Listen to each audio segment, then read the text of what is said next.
पीले दांत वाली बहू। रंजना कभी ब्रश नहीं करती थी।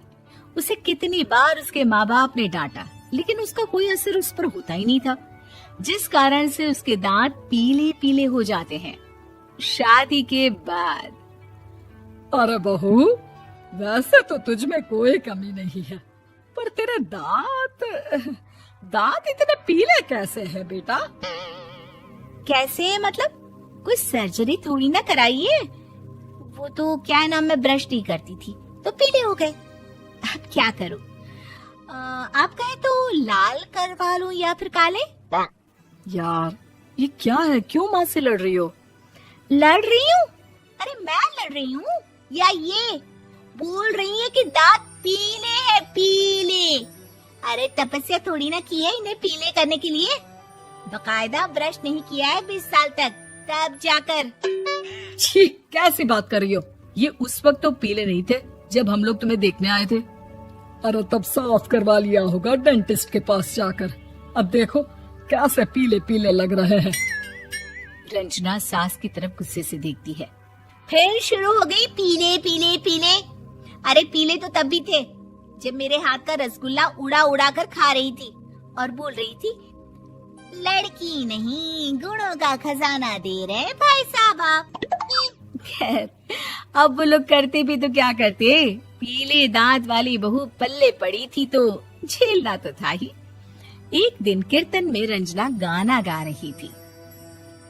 अरे कमला बहन, माँ का द्वार है, यहाँ तो सब शुद्ध होकर आते हैं, फिर अपनी बहू को ब्रश भी नहीं करवाती तुम। दूर से पीले पीले दांत भक्ति में बाधा उत्पन्न कर रहे हैं। और कोई 2 साल के बच्चे थोड़ी ना लेकर आई हूँ मैं बहू बनाकर। अच्छी खासी लड़की है, अरे कैसे करवाऊं ब्रश? ये तो उसे खुद करना चाहिए ना। अब माँ बाप तो इसके जैसे तैसे निपटा दिए, ये नहीं सोचा कि सास कैसे संभालेगी। सास बहू को लेकर घर आ जाती है, लेकिन सोच लेती है कि अब इसे लेकर कहीं नहीं जाएगी। अगले रोज बहू कहती है, अरे क्या हो गया, मंदिर नहीं जाना क्या? कीर्तन का वक्त हो रहा है। मेरी मधुर वाणी से कान्हा जी जागते हैं और सोते हैं। आप तो जानती है ना उनकी भक्ति में कितना मन लगता है मेरा। वो क्या है ना, तबीयत ठीक नहीं लग रही है मेरी, आराम करूंगी मैं। तबीयत ठीक नहीं लग रही? अभी तो मिथुन के गाने पर नाच रही थी आप, और अब बोल रही है कि तबीयत ठीक नहीं लग रही।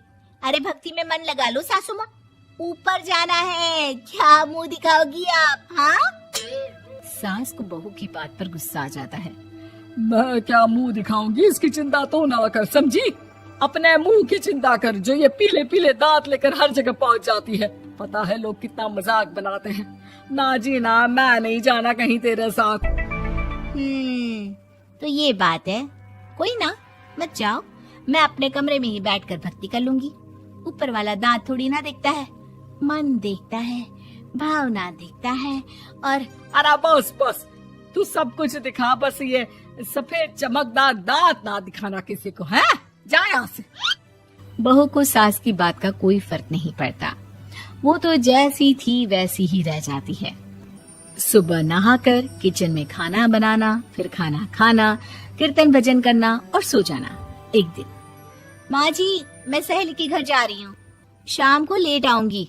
हाँ, तो जाना, मैंने कौन सा तेरी आरती करनी है घर पर बैठकर। रंजना सहेली के घर जाती है, जहाँ वो पार्टी में जाने की तैयारी कर रही होती है। अरे शिखा, कहाँ जाने की तैयारी कर रही है?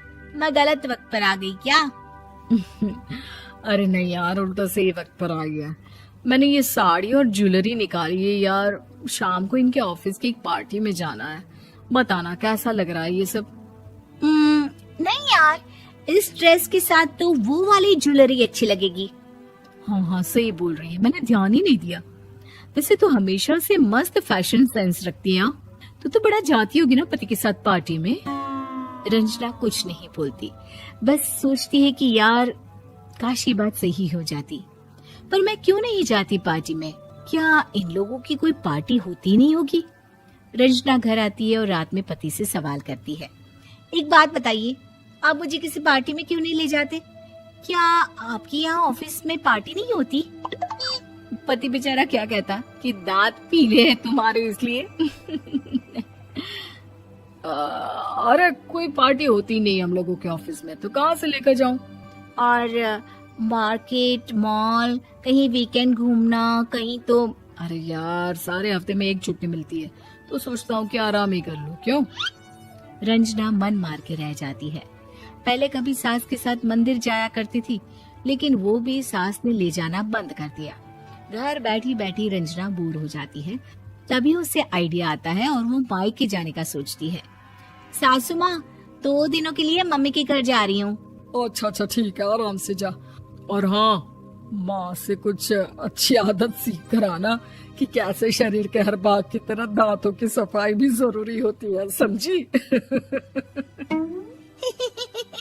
शुरू हो गई ना आप। वो लोग आपकी तरह नहीं है कि छोटी छोटी बात का बतंगड़ बना दे। उन लोगों के लिए मैं मायने रखती हूँ, ना कि मेरे पीले पीले दांत।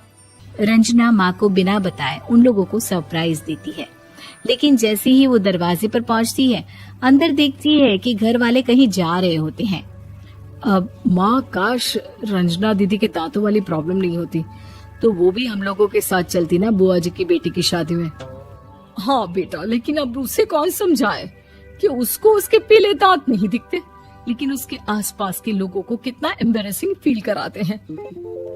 मुझे तो कितनी बार उसके स्कूल की टीचर ने शिकायत की कि उसके साथ कोई लड़की बैठना भी नहीं चाहती, और ना ही कॉलेज में कोई उससे बात करना चाहता था। लेकिन पता नहीं क्यों उसे ये बात समझ में ही नहीं आती। कोई कमी नहीं है उस लड़की में, बस यही कि दांत पीले हैं। वो तो भला हो जीजा जी और उनकी माँ का, जो दीदी को जैसी है वैसे ही रखा हुआ है। रंजना को अपने घर वालों की बात सुनकर बहुत दुख होता है। वो सोचती है कि वो क्या करे, लेकिन फिर वो सीधा डेंटिस्ट के पास जाती है, अपने दांत चमकाती है और कसम खाती है कि वो रोज ब्रश करेगी। अरे क्या हो गया? तुम तो 2 दिनों के लिए गई थी ना, पर कोई ना, अच्छा है, चलो आ गई तो। रंजना सास के सामने आकर खड़ी हो जाती है और पूरी स्माइल करती है, उसके चमकदार दांतों को दिखाती हुई।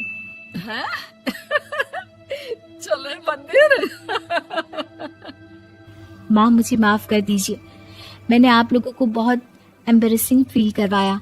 मैं आज से रोज ब्रश करूंगी।